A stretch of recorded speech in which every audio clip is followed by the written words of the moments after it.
దుష్టుల సలహాలతో దుర్మార్గపు పనులతో ఈ లోక ఆశలలో మునిగిపోతినయ్యా.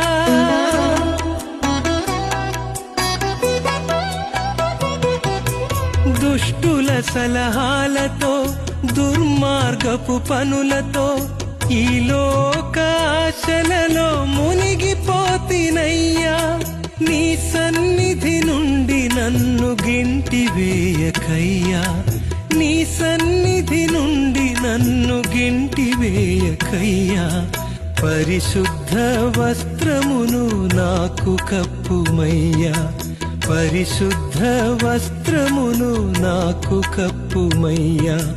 పాపుల కొరకై ప్రాణం విడచిన దేవా, ఈ పాపి బ్రతుకును మార్చుము దేవా.